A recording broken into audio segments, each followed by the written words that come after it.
प्रिय छात्रों एवं दोस्तों, आप सभी को बहुत बहुत स्वागत है अपने YouTube channel BK super fast class पर। मैं आज आप लोगों के लिए लेकर आया हूं 10वीं वर्ग के गोधुली भाग 2 काव्य खंड। इसमें मैं आज आप लोगों को वो सारी बात महत्वपूर्ण जानकारियां दूंगा जिसमें स्वदेशी मतलब अपने देशों के बारे में पूछा जाएगा। और इसमें हम लोगों को क्या बताना है पहले समझ लेते हैं। पहले कवि के बारे में जानते हैं, फिर जब हम कवि के बारे में अच्छी ढंग से समझ लेंगे तो इसके बाद होगा कि हम जितने भी प्रश्न को बनाएंगे वो हमसे आसानी तरीका से बनेगा, है ना। इसमें पहला प्रश्न कहता है स्वदेशी। पहले इनके बारे में जानिए कि स्वदेशी स्वदेशी कहने का तात्पर्य क्या है, हम थोड़ा बगल में समझाना चाहते हैं। स्वदेशी स्वदेशी है जो दो वाक्यों से मिलकर बना हुआ है। देखिए ना, एक स्व और एक देशी।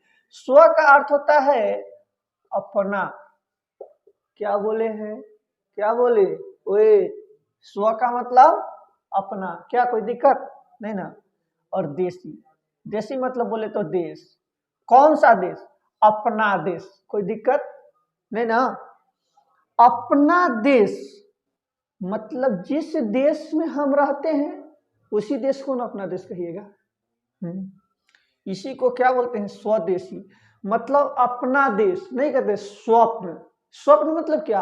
अपना स्वप्न। हर इंसान के जीवन में एक सपना होता है कि हमको पढ़ लिख कर कुछ आगे कर जाना है। हर इंसान को क्या होता है, जीवन में एक सपना होता है कि कुछ पढ़ लिख कर इतना कामयाब जरूर हो जाना है कि जो लोग कभी कहते थे कि तेरी क्या औकात है, आज उन्हें भी कर कर दिखलाना है। इसमें कहते हैं कवि जी प्रेमघन के बारे में देखना है। प्रेमघन जी का जो जन्म है ये 1855 में मिर्जापुर उत्तर प्रदेश में हुआ था। कब हुआ था? 1855 में मिर्जापुर के उत्तर प्रदेश में हुआ था। आपसे पूछा जाएगा एग्जाम में कि उनका जन्म कब हुआ था, तो 1855 में हुआ था। कहाँ हुआ था? तो मिर्जापुर में हुआ था। कहाँ? जो उत्तर प्रदेश जिसे हम यूपी। कोई दिक्कत नहीं ना। इनका जब जन्म हुआ तो एक दिन मरिए गए होंगे, तो इनका मृत्यु कब हो गया? 1922 में हो गया। कोई दिक्कत नहीं ना। इसके बाद इन्होंने जिन गुरुओं से शिक्षा लिए थे, जैसे हमने भी किसी गुरु जी से शिक्षा लेकर ही आज हम आप लोगों को कुछ ज्ञान दे रहे हैं, तो ठीक उसी प्रकार ये भी इनके भी कोई गुरु जी थे। उनके गुरु जी का नाम था, क्या था? भारतेंदु हरिश्चंद्र। आपसे एग्जाम में पूछा जाएगा कि प्रेमघन जी के गुरु का नाम क्या था, तो आप क्या बोलेंगे? भारतेंदु हरिश्चंद्र कहकर उन्हें आप पुकारेंगे। कोई दिक्कत नहीं ना। जैसे हो गया ये मिर्जापुर में 1874 में रसिक समाज की स्थापना की। आपसे पूछा जाएगा कि प्रेमघन जी के द्वारा रसिक समाज का स्थापना कब किया गया, तो 1874 में किया गया। कहाँ पर किया गया? तो मिर्जापुर में किया गया। देखिए तो एक ऑब्जेक्टिव यहाँ और एक ऑब्जेक्टिव यहाँ। कितना ऑब्जेक्टिव हो? दो तो यहाँ प्रश्न से निकाल दिए। कोई दिक्कत? कहता है इनका रचना जो है, इन्होंने जो रचना किए हैं, जिन पुस्तकों को लिखे, उनमें क्या कहा गया है? प्रेमघन सर्वस्व नाम से संग्रहित किया गया है। उनके पुस्तकों का क्या नाम है? सर्वस्व। का चीज? सर्वस्व। आपको याद रहना चाहिए। कहता है ये निबंधकार, ये किनके इनमें गुण जो था, ये निबंध भी लिखा करते थे, नाटक भी लिखा करते हैं। कवि एवं समीक्षा मतलब कोई कवि है और उसमें क्या गुण है, क्या अवगुण है, उसको ये समीक्षा कर देते थे बहुत अच्छे ढंगों से। उसको उनके गुणों को बता देते थे कि आप में ये गुण है और ये अवगुण है। इन सारी गुणों को आप समझे। और इनका प्रसिद्ध नाटक है वो रामागमन के नाम से जाना जाता है। आपसे पूछा जाएगा कि प्रेमघन जी का प्रसिद्ध नाटक के आप नाम बताएं, तो उनका नाम हम क्या लेंगे? रामागमन उनका प्रसिद्ध नाटक है। कोई दिक्कत है ना? नहीं ना। कहता है नोट में हम थोड़ा लिख दिए हैं ताकि आपको काम दे सके। कि जीर्ण जनपद नामक एक काव्य लिखा, इसमें ग्रामीण जीवन का चित्रण किया गया। ग्रामीण जीवन कहने का मतलब क्या हुआ? तो ऐसे लोगों के बारे में बताया गया है जो गांव में रहकर अपने जीवन को जीते हैं। तो कहते हैं कि गांव में रहने वाले लोगों का कैसा विवेक होता है कि सबसे एक दूसरे से भाईचारा के भाव बनाकर रखता है। हर इंसान को सुख दुख में वो साथ देने का कार्य करता है। लेकिन वही जब हम शहर की ओर देखते हैं तो शहर में कोई भाईचारा का संबंध नहीं दिखता है। कोई व्यक्ति किसी को सहारा देने के लिए तैयार नहीं होता है।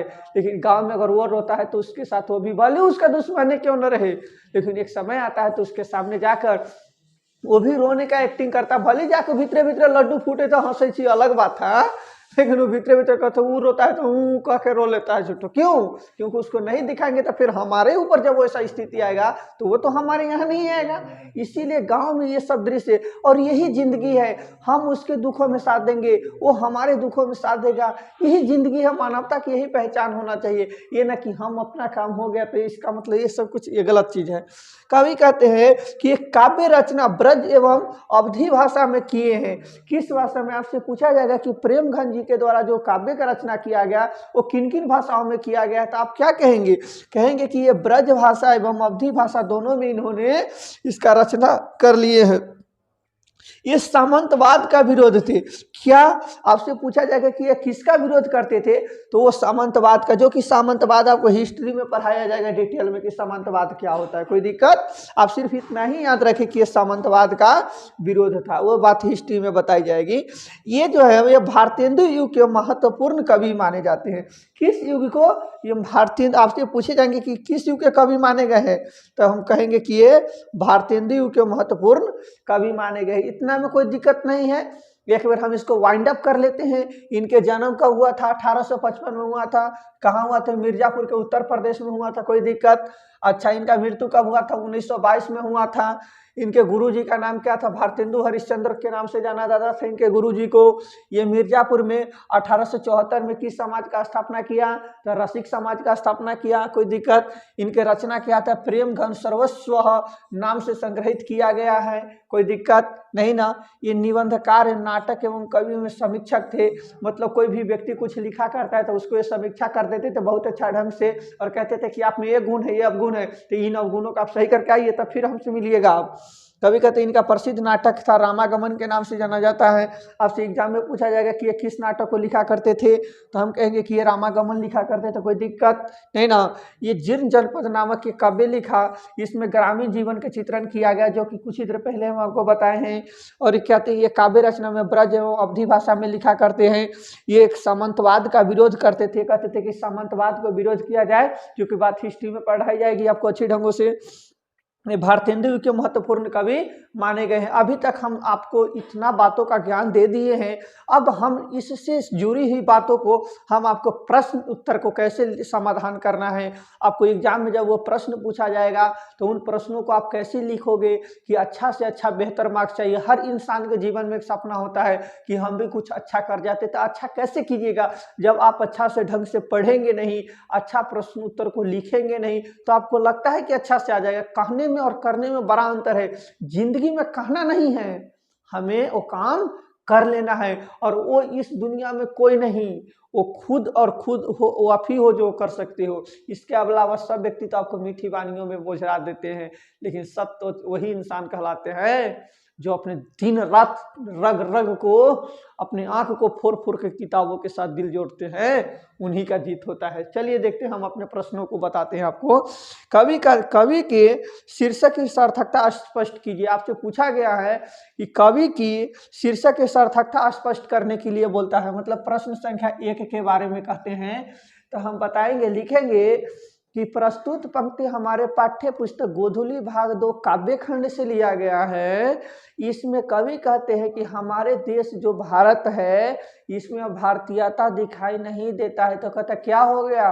तो इसमें अंग्रेजी शासन व्यवस्था का प्रचलन हमारे देशों में हो गया है। हम आजकल अंग्रेजी वस्त्रों को, अंग्रेजी भाषाओं बोलना बिल्कुल पसंद अच्छा करते हैं। हम अंग्रेजी बोलते हैं तो हम अपने आप को गौरवान्वित महसूस कर पाते हैं कि लगता है कि नहीं हमारा अंग्रेजी आता है, हम अपने मातृभाषा का ज्ञान नहीं हो पाता है। और कहते हैं जब कोई व्यक्ति हमसे पूछा है तो हमसे पूछता है कि तुम किस देश के हो, तो हम अपने आप को भारतीयता कहने में शर्माते हैं, कोई दिक्कत। चलिए दूसरा प्रश्न कहता है कवि को भारत में भारतीयता क्यों नहीं दिखाई पड़ती? अभी बताएं कि कवि को भारत में भारतीयता इसलिए दिखाई नहीं पड़ता है कि भारत में जो लोग जन्म लिए थे वो लोग आजकल विदेश में जा चले गए हैं और विदेश के रहन सहन को देख लिए हैं और वह उसी अनुकूल में ढल गए हैं। जब वहाँ से हमारे देश में आते हैं तो अंग्रेजी बोलते हैं किस तरह हम आपको बोल कर सुनाते हैं थोड़ा। कहते when the well we know the worth of what, कहते हैं now the list are flying fast we need, इस तरह इतना अजब इंग्लिश वो बोलता है यार कि लगता है कि कौन अंग्रेजी पढ़ के आ गया। वो जो बोलता है उसको खुद पता नहीं कि हम क्या बोल रहे हैं। कहते please give me glass of water, क्या लेके आना पानी। और कहता है कथी गिने करके आता है। कहता है कवि समाज के किस वर्ग की आलोचना करता है और क्यों। कवि कहते हैं कि किस समाज की आलोचना करता है और क्यों करता है। तो कहता है समाज उन वर्गों को आलोचना करता था जहां पर भारत की भारतीयता दिखाई देनी चाहिए थी, जो कि आजकल हमारे भारत में वो भारतीयता दिखाई नहीं देता है। और मैं कहता हूं जिस भारत में मेरा जन्म हुआ है, मेरा मातृभूमि है, जब हम अपने मातृभूमि का मुझे ज्ञान नहीं होगा तो हम उन विदेशी बातों को लेकर क्या करूंगा। हम मान लीजिए इंग्लैंड में गए, इंग्लैंड से हम अंग्रेजी सीख कर आ गए और हम अपने घर पे आए, हमारी मम्मी कहते बउआ रे की हाल है, बोले मम्मी व्हाट हो गया क्या, तो क्या बोली रे, तो क्या देखे तो बुआ कथी बोले तो आए में हमारे बातें नहीं समझे थे। तो ऐसा भी नहीं होना चाहिए। सबसे पहले आपको अंग्रेजी आना गलत बात नहीं है, लेकिन आपको मातृभाषा का भी ज्ञान होना चाहिए। जिस देश में आपका जन्म हुआ है, जन्म सिद्ध अधिकार है कि मुझे मातृभाषा की ज्ञान होनी चाहिए। मातृभाषा नहीं ज्ञान होगा फिर मैं कैसे कुछ अच्छा कर पाऊंगा अपने जीवन में, ऐसा बात होती है। कहते हैं कवि नगर बाजार और अर्थव्यवस्था पर क्या टिप्पणी करते हैं। तो कवि का कहना है कि हमारे भारतीय जो किसान हैं ये हमारे खेत में दिन रात मेहनत करके संघर्ष करके और अच्छे से अच्छे फसल उगाते हैं, और उस किसान को जो है उस फसल का क्रय उसके मेहनत के मुताबिक नहीं मिल पाता है। और जब वही बस उन्हीं के द्वारा उपजाया हुआ अन्न जब वह किसी होलसेलर में चला जाता है तो होलसेलर में उसको अच्छा ढंग से पैकिंग कर दिया जाता है किसी पन्ने में या किसी अन्य वस्त्रों में, किसी पात्र में। उसके बाद जब वही वस्त्र वही पदार्थ जो है हमारे यहाँ आता है तो आने के बाद हम क्या कहते हैं ये ब्रांडेड चीज है। अरे ब्रांडेड क्या है यार, वही हमारे भारतीय लोगों के द्वारा दिया गया चीज है। और हम कहते हैं कि नहीं ये ऐसे किया नहीं, और हमारे ही उपजाए हुए धन को हमसे वो मुनाफा करके कमाता है। तो यहाँ पर देखिए उस सेंस का कितना यूज कर रहा है। इसीलिए कहता कि हम हमेशा शोषण हो जाते हैं दूसरों के अधीन में, और मैं अपने अंदर के इंटरनल शक्ति को नहीं पहचान पाता हूँ कि मेरे अंदर में भी ये ताकत है कि मैं भी ये क्रिया को कर सकता हूँ, लेकिन हम दूसरों की मीठी मीठी वाणी में। इसीलिए भारत के लोगों को कहा गया कि भारत के लोगों के इतना दयावान और इस दुनिया में कोई नहीं हो सकता।